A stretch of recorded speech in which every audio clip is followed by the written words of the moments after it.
As a matter of fact, he made no calls.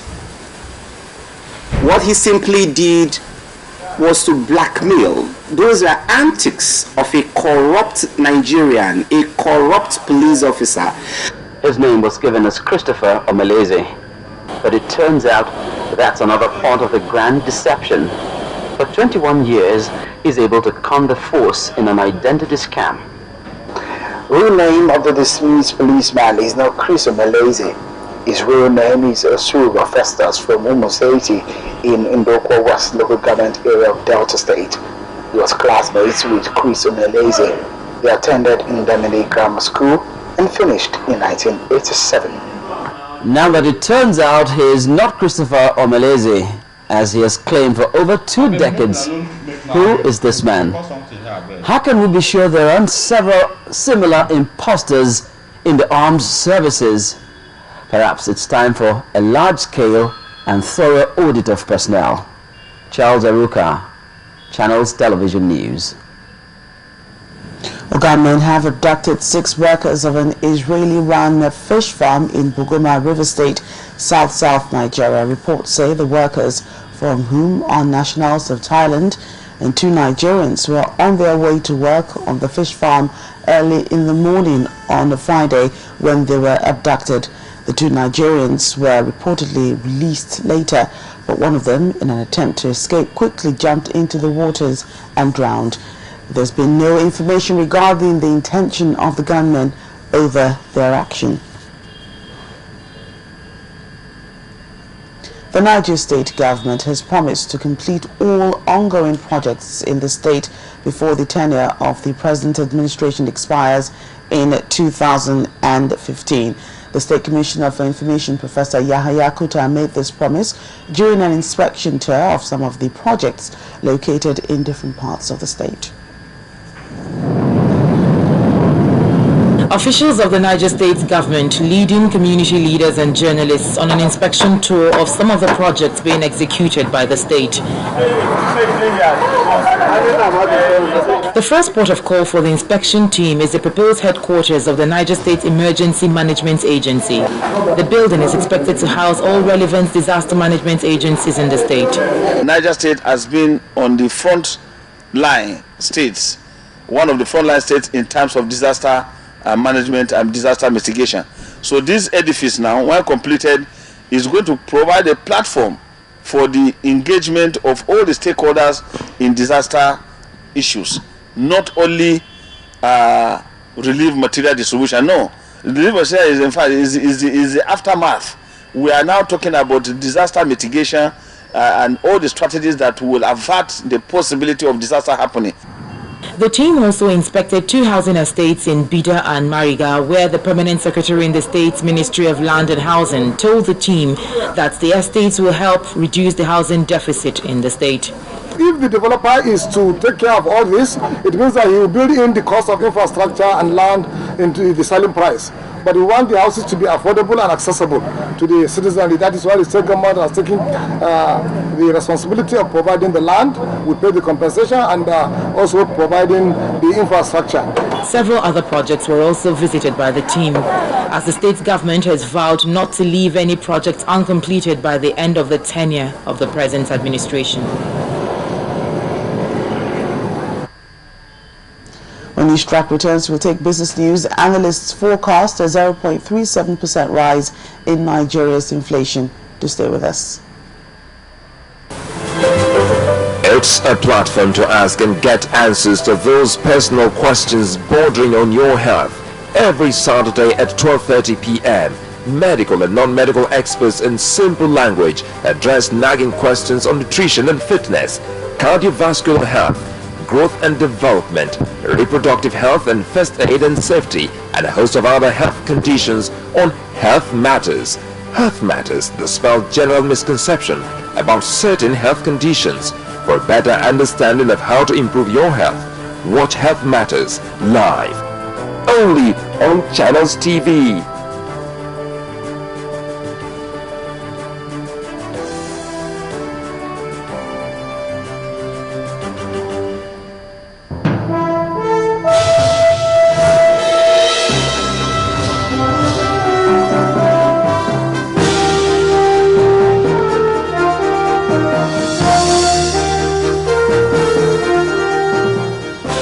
to business news. Guarantee Trust Bank PLC is upgrading its social banking offering on Facebook to accommodate instant account opening.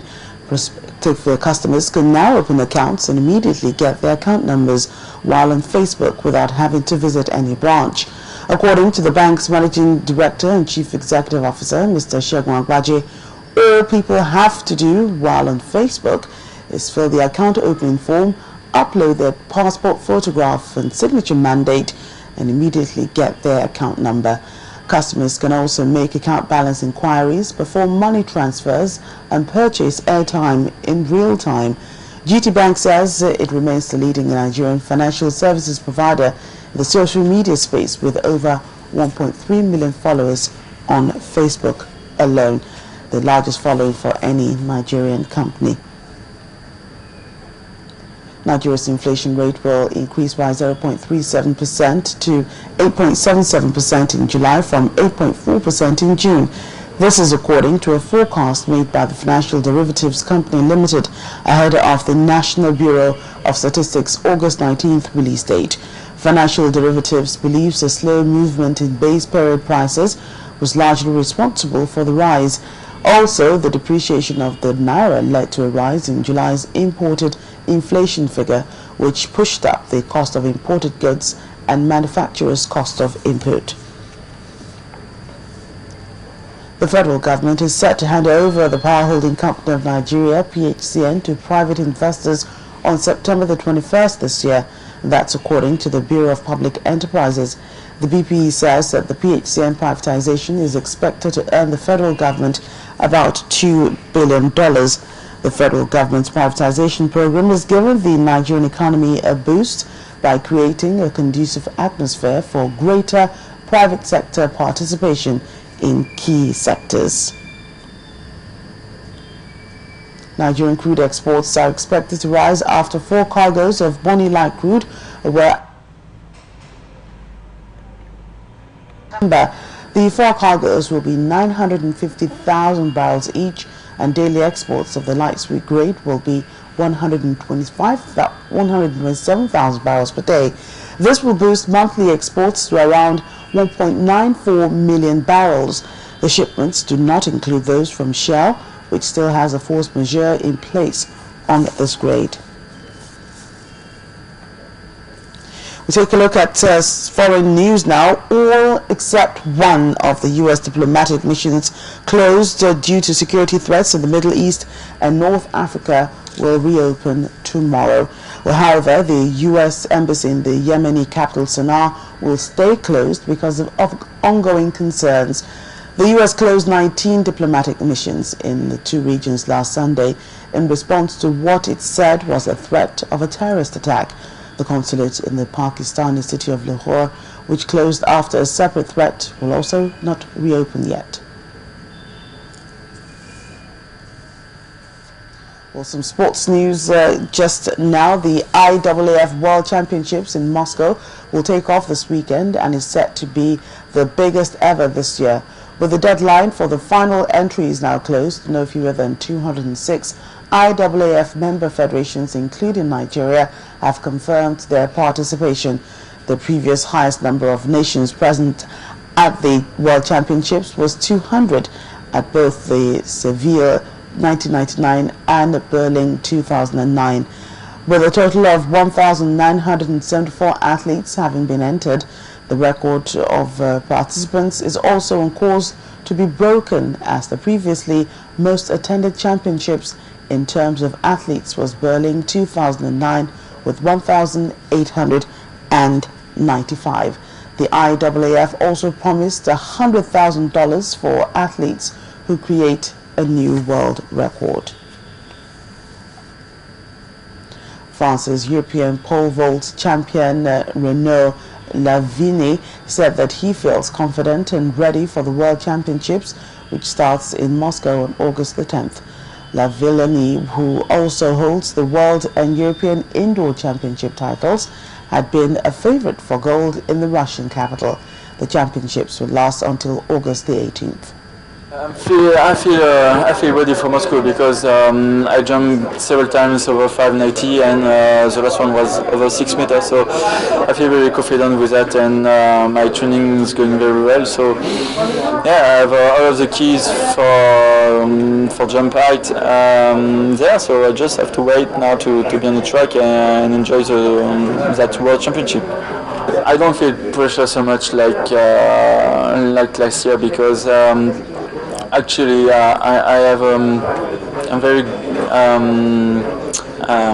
good motivation, and I'm very consistent, and the thing that last year with the title I won make me free for everything. So yeah, I just want to be the best as I can do, and we'll see what's happened.